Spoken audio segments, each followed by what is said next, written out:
Hello everyone, আশা করি সবাই ভালো আছো। আজকে দিওয়ালি, আর এখানে এমনভাবে দিওয়ালিটা এবার পড়েছে 31 অক্টোবর। নর্মালি আমাদের এখানে হ্যালোউইন সেলিব্রেট করা হয়, আর এবছর দিওয়ালি আর হ্যালোউইন একই সাথে পড়েছে। তো যাই হোক, আমি এবছর একটা জিনিস ভেবেছি।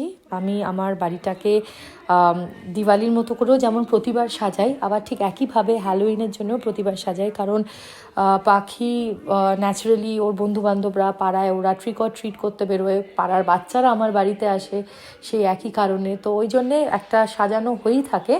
কিন্তু প্রতি বছর দিওয়ালিটা একটু পরে পরে, হ্যালোউইনে হয়তো 4-5 দিন পর হয়, কি 1 উইক পর হয়। দিস ইয়ার একদম সেম ডেতে হয়েছে, তাই আমি একটু ডেকোরেশনটা দুটো দেয়ালে, মানে আমার ফ্রন্ট ডোরের ওইভাবে দুটো সাইডে দুভাবে করেছি। তো যাই হোক, সেটা বেশ মজারও লাগছে। সকাল থেকে পুজো টুজো করে দিওয়ালির জন্যে যেমন 14 প্রদীপ দেওয়া, প্লাস আমি বাড়িতেও কিছু পুজো করি, কিছু করি। তো সেসব করে আমাদের এক বন্ধু এসছে আমাদের সাথেই দিওয়ালিতে।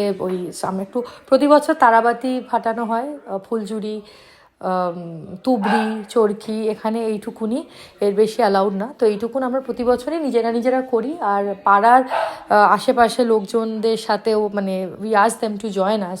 তো এভাবেই হয়, এবছরেও একই জিনিস। প্লাস আমাদের একজন বন্ধু এসছে, তো সেভাবেই আমরা বেশ মজা করে বাজি টাজি ফাটাচ্ছি। তো ভালোই কাটলো, সেটার একটু ভিডিও।